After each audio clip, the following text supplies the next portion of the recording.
Bueno, los ciclos biogeoquímicos tienen ese nombre. Primeramente, vamos a diferenciar un ciclo de un proceso, por ejemplo, cuando veíamos las cadenas tróficas o cadenas alimentarias, ¿cierto?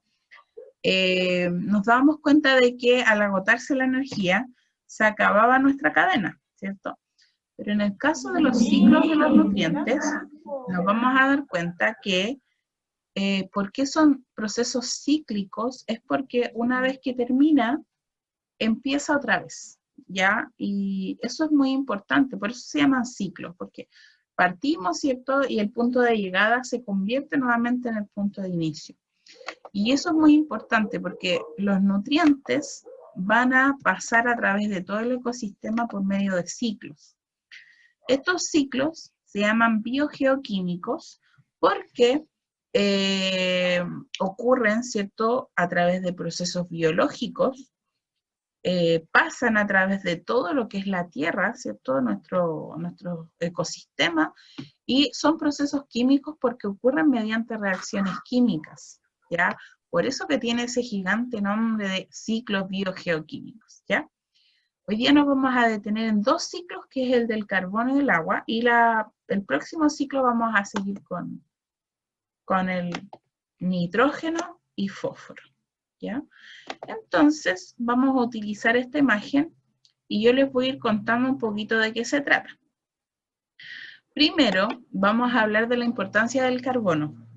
El carbono es un elemento químico, ¿cierto?, que encontramos en la tabla periódica, pero que es de gran importancia y forma los compuestos que se le llaman compuestos orgánicos, ¿ya? Compuestos orgánicos no quiere decir que son naturales, entonces, no, el concepto de orgánico de la forma química quiere decir que forma los compuestos que dan origen a la vida, ¿ya? ¿Qué compuestos orgánicos tienen carbono? Las proteínas, los lípidos, los carbohidratos y los ácidos nucleicos, ¿ya? Esos son compuestos químicos, es decir, tienen carbono en su constitución química y por lo tanto es fundamental para los seres vivos. Sin carbono, sin estas macromoléculas no existiría la vida, ¿ya? ¿Por qué? Porque sabemos que los carbohidratos nos aportan energía inmediata. Los lípidos forman parte, ¿cierto?, de la energía de reserva y también forman distintas estructuras. ¿Qué decir de las proteínas, que forman casi todos los tejidos de nuestro cuerpo, las enzimas y un montón de estructuras y moléculas químicas que requiere nuestro cuerpo? Y el ADN también contiene carbono, por lo tanto, es vital para la formación de todos los seres vivos, ¿ya? Así que el carbono es sumamente importante. Sin carbono no hay constitución de la vida en la Tierra, ¿ya? Este carbono, vamos a ver en una primera instancia, se encuentra en mayor cantidad formando parte de una molécula que es inorgánica, es decir, que es una molécula que se encuentra en estado gaseoso y que es el dióxido de carbono CO2, ¿ya? Este dióxido de carbono es un gas, ¿cierto?, que se encuentra en grandes cantidades en la atmósfera terrestre, en la atmósfera, ¿cierto?, donde habitan los seres vivos, y este dióxido de carbono es producto principalmente de dos cosas. Uno, de la respiración, que es producto de los seres vivos. Los seres vivos respiramos, inhalamos gases y dentro de esos gases está el oxígeno que necesitamos, ¿cierto?, para que nutra nuestras células, y como resultado vamos a eliminar un gas que es tóxico para nuestro cuerpo y que es el dióxido de carbono. Entonces, existen distintas cosas que contribuyen con ese dióxido de carbono en la atmósfera. Ahora, ese dióxido de carbono también puede estar disuelto en los océanos, ya, porque es una forma a donde va a parar el exceso de dióxido de carbono, por decirlo así. Entonces, ¿quiénes contribuyen con que este gas sea tan abundante en la atmósfera? La respiración de los seres vivos, ¿ya? Y también la quema de combustibles fósiles. Los combustibles fósiles son todos aquellos derivados del petróleo, ¿cierto? El gas natural, el carbón, y nosotros los utilizamos, ¿cierto? Estos combustibles fósiles para obtener energía, para obtener calor. Por lo tanto, son muy abundantes. Estos gases que de manera artificial o producidas por el hombre llegan y se convierten en CO2, son también parte de, por ejemplo, el efecto invernadero y responsables del calentamiento global. Por lo tanto, este exceso de dióxido de carbono en la atmósfera también nos trae consecuencias bastante negativas. Entonces, tenemos de este dióxido de carbono que en forma natural se libera al ambiente en forma de respiración, pero también tenemos una parte que es debida a la acción humana y que se llama acción antropocéntrico, es decir, todo aquello derivado por la acción humana. ¿Ya? Entonces, ¿quiénes aportan con este dióxido de carbono en la atmósfera? La respiración de los seres vivos y también la quema de combustibles fósiles. Existen también causas naturales, por ejemplo, los incendios forestales que son espontáneos, a lo mejor las erupciones volcánicas, ¿cierto?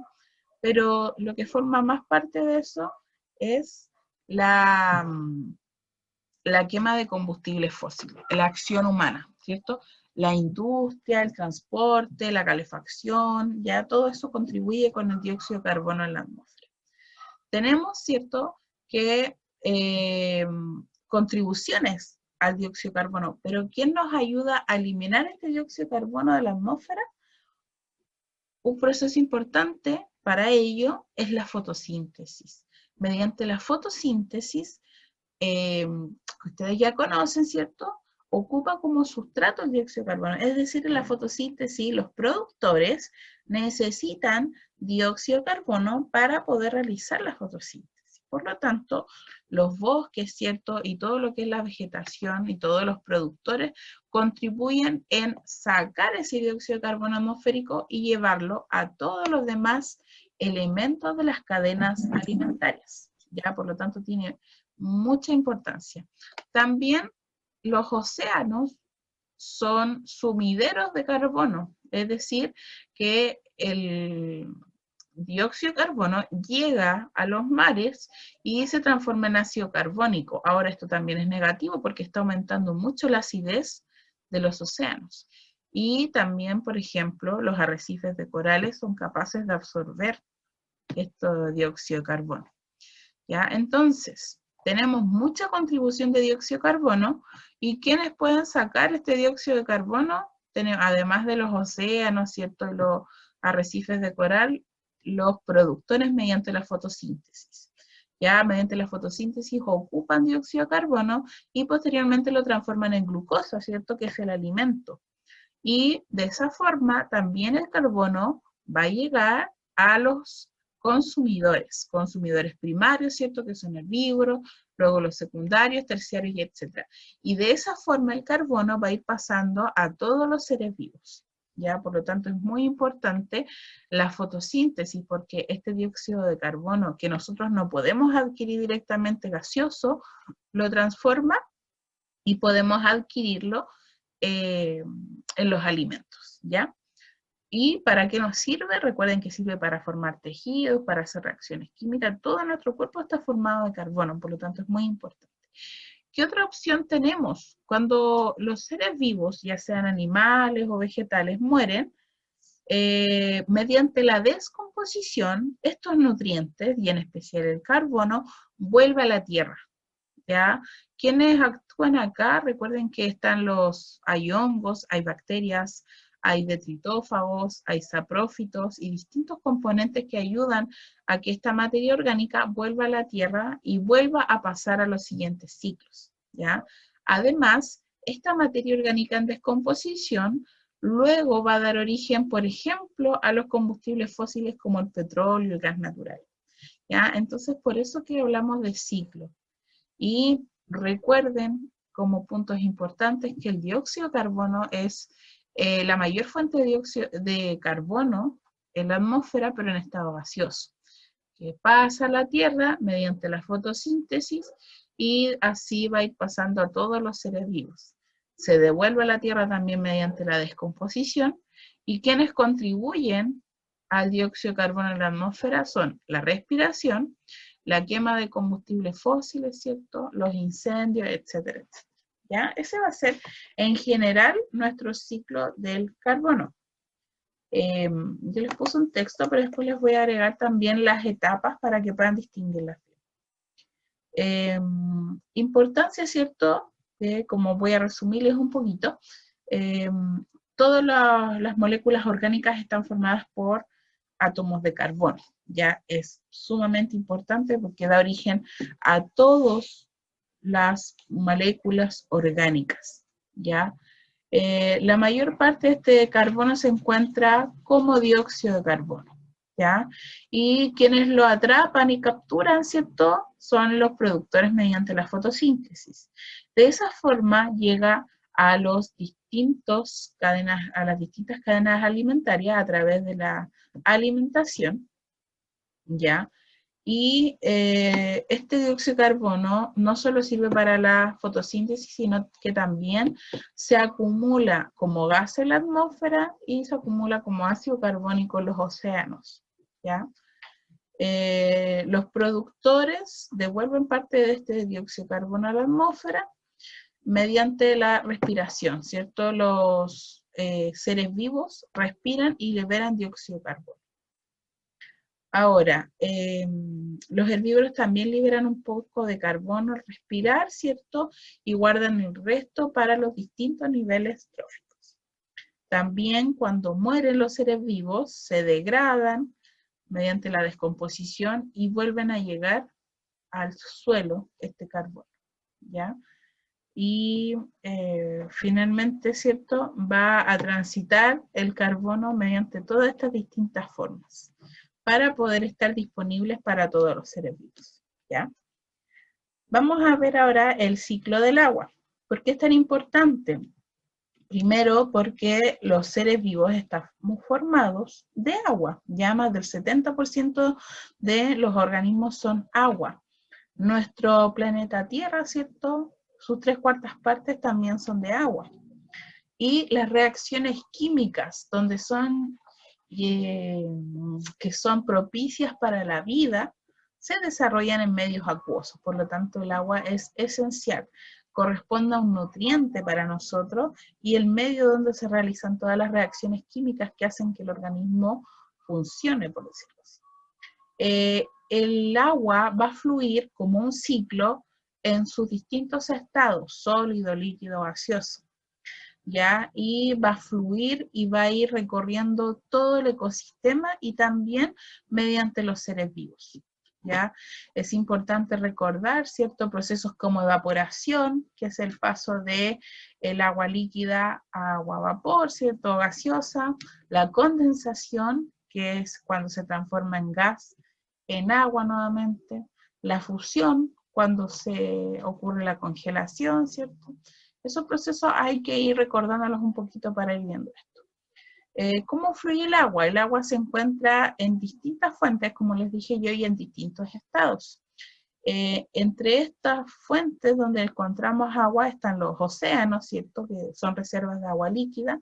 Están los ríos, están los lagos, también tenemos aguas subterráneas, ¿ya? Y también tenemos agua en nuestro aire, ya hay agua en forma de gas, está en estado gaseoso, ¿ya? Y el motor de todo esto es el sol, porque el sol aporta la energía, ¿cierto?, al ecosistema para que el agua vaya, ¿cierto?, yendo de un estado a otro y vaya fluyendo en el ciclo. Tenemos que el agua, ¿cierto?, que está en estado líquido, ¿cierto?, acumulada, se puede evaporar, ¿cierto?, por la acción del calor del sol y se transforma en agua que está en estado gaseoso y está en el ambiente.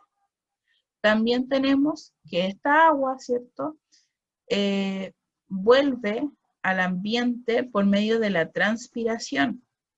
¿Ya? La transpiración es cuando el agua se evapora, pero a partir de los seres vivos. Por ejemplo, las plantas que liberan agua, ¿cierto? Mediante las hojas, y también los seres vivos cuando respiramos, cuando sudamos, cuando orinamos, ¿cierto? También liberamos agua al medio. También tenemos la evaporación. ¿Por qué? Sabemos, ¿cierto?, que el agua puede llegar a la tierra, ¿cierto?, en forma de precipitación. La precipitación puede ser líquida, en el caso de la lluvia, puede ser estado sólido, ¿cierto?, que es la nieve, y también tenemos que pueden haber, ¿cierto?, las gotitas, por ejemplo, la neblina, que son gotitas de agua líquida, muy pequeñitas, o también en estado gaseoso, ¿ya? Entonces, la precipitación llega a la Tierra y ocurre el proceso de escorrentía. La escorrentía es cuando fluye y corre, ¿cierto?, desde la montaña más alta y llega a los distintos lugares hacia abajo. Esa es escorrentía. Y también tenemos la infiltración o percolación, que es cuando esta agua, ¿cierto?, es absorbida por la tierra, ¿ya? Se absorbe por la tierra y llega, por ejemplo, a las napas subterráneas o acumulaciones de agua subterránea, ¿ya? Entonces ahí tenemos distintas etapas, distintos procesos donde fluye el agua. Recuerden aquí que los seres vivos también están insertos en este ciclo, que somos parte del ciclo, que tomamos agua, que botamos agua mediante la transpiración, ¿cierto? Mediante la orina. Somos sistemas abiertos que vamos intercambiando tanto agua como otros componentes. ¿Ya? Entonces acá tenemos distintos juegos donde el agua también puede estar acumulada, ¿cierto? Los distintos, los geysers, perdón, geysers nada que ver, los glaciares, ¿ya? Los geysers son acumulaciones de agua, pero, por ejemplo, cercanas a lugares donde hay volcanes, ¿ya? Y que también tiene tan alta temperatura que está ebulliendo todo el tiempo, ¿ya? Entonces, ese es el ciclo del agua. Y bueno, también se le llama ciclo hidrológico y es parte de los ciclos de los nutrientes porque, como les decía al inicio, ¿cierto?, el agua es principal y primordial componente de los seres vivos y en ella ocurren las distintas reacciones químicas, ¿ya? La principal reserva de agua, ¿cierto?, son los océanos y además, bueno, sabemos que el agua ya está escaseando en algunos lugares del mundo, por lo tanto nuestro país es muy privilegiado porque tiene grandes reservas de agua y hay que cuidarla.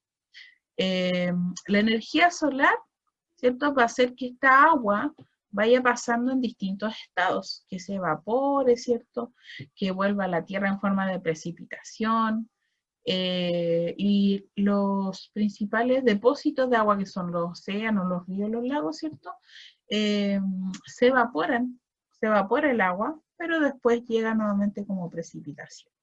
Ahora, cuando el agua cae en la tierra, va a seguir las distintas rutas, ¿cierto? Va a escurrir, va a fluir por la tierra, pero también se va a infiltrar en ella, se va a percolar o infiltrar y va a llegar a los depósitos subterráneos de agua, ¿ya? Entonces, las plantas, ¿cierto?, de los árboles también, de los árboles, de todo tipo de productores, ¿cierto?, van a absorber esta agua para poder realizar también el proceso de fotosíntesis, porque recuerden que también necesitan agua. ¿Ya? Entonces, esta agua va a viajar y va a darse vuelta por todo nuestro ecosistema, ¿ya? Y en los seres vivos, ¿cierto?, que también está la transpiración, ¿ya? Y esta agua también con el calor se puede evaporar no solo de los océanos, sino que también de la tierra, ¿cierto? Cuando se llueve, después hace calor, el agua vuelve a evaporarse y vuelve a estar en forma gaseosa en el ambiente, ¿ya? Así que de eso se trata el ciclo del agua y el ciclo del carbono. Así que me gustaría que aprovecharan ustedes ahora de preguntar para que dejemos todo muy clarito. Yo durante estos 2 días les voy a subir la guía, les voy a subir la clase, el PPT, toda la información que encuentre y que les pueda servir. La idea siempre es que puedan ustedes tomar apuntes de la clase, en algún cuadernito, en el computador, algo, y les voy a dejar la actividad también hoy, para que puedan ir avanzando y tengan harto tiempo para poder hacerlo. No tiene dudas, Christophercito. ¿Qué más? ¿Hay alguno que me quiera preguntar algo, que tenga algún aporte? No, profe, todo claro. Todo claro, clarito como el agua entonces. Clarito como el agua. Voy a dejar de compartir entonces. Ya. ¿No hay más dudas, chiquillos? ¿Está todo ok? Recuerden que la próxima semana no tenemos clase, así que tienen que aprovechar de preguntar. Bueno, y si no, y si revisan el material y les surgen dudas, yo no tengo problema en contestarles, así que lo pueden hacer también. ¿No hay más dudas entonces? ¿No? ¿Nadie? ¿Estamos ok?